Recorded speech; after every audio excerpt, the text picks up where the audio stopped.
আমি যখন ছোট ছিলাম খেলতে যেতাম মেঘের দলে। একদিন এক মেঘবালিকা প্রশ্ন করল কৌতূহলে, এই ছেলেটা নাম কি রে তোর? আমি বললাম ফুসমন্তর।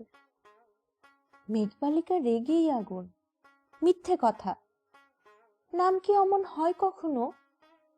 আমি বললাম নিশ্চয়ই হয়, আগে আমার গল্প শোনো। সে বলল শুনবো না যা, সেই তো রানী, সেই তো রাজা, সেই তো একই ঢাল তলোয়ার, সেই তো একই রাজার কুমার পক্ষী রাজে, শুনবো না আর, ওসব বাজে। আমি বললাম তোমার জন্য নতুন করে লিখবো তবে। সে বলল সত্যি লিখবি? বেশ, তাহলে মস্ত করে লিখতে হবে, মনে থাকবে, লিখেই কিন্তু আমায় দিবি। আমি বললাম তোমার জন্য লিখতে পারি এক পৃথিবী। লিখতে লিখতে লেখা যখন সবে মাত্র 2-4 পাতা, হঠাৎ তখন ভূত চাপলো আমার মাথায়। খুঁজতে খুঁজতে চলে গেলাম ছোটবেলার খেলার মাঠে। গিয়েই দেখি চেনা মুখ তো একটিও নেই এ তল্লাটে।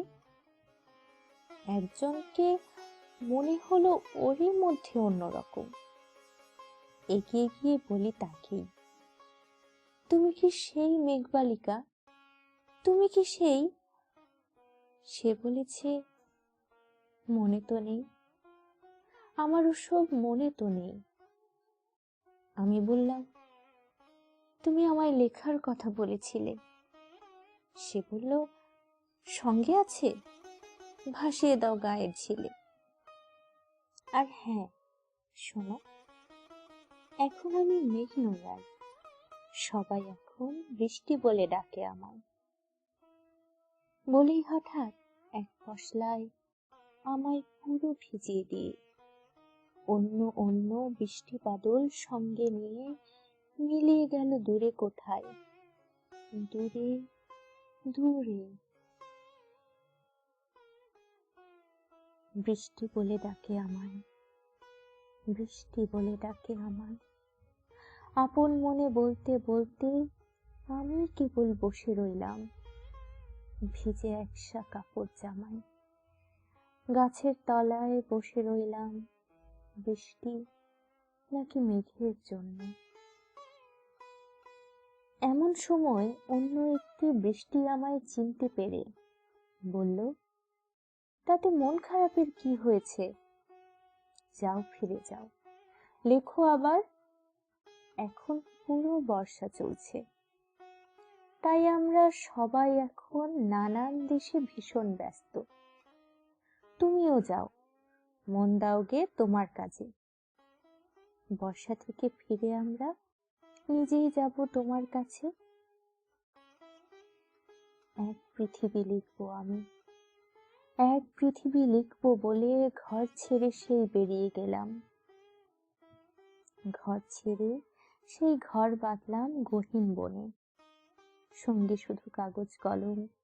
একাই থাকবো, একাই দুটো ফুটিয়ে খাবো। ধুলোবালি 2-1 মুঠো যখন যারা আসবে মনে তাদের লিখবো, লিখেই যাব। এক পৃথিবীর 100 রকম স্বপ্ন দেখার সাধ্য থাকবে যে রূপকথার, সে রূপকথা আমার একার। ঘাড় গুজে দিন লিখতে লিখতে, ঘাড় গুজে রাত লিখতে লিখতে, মুছেছে দিন, মুছেছে রাত। যখন আমার লিখবার হাত অসাড় হলো, মনে পড়ল সাল কি তারিখ, বছর কি মাস, সেসব হিসেব আর রাখিনি।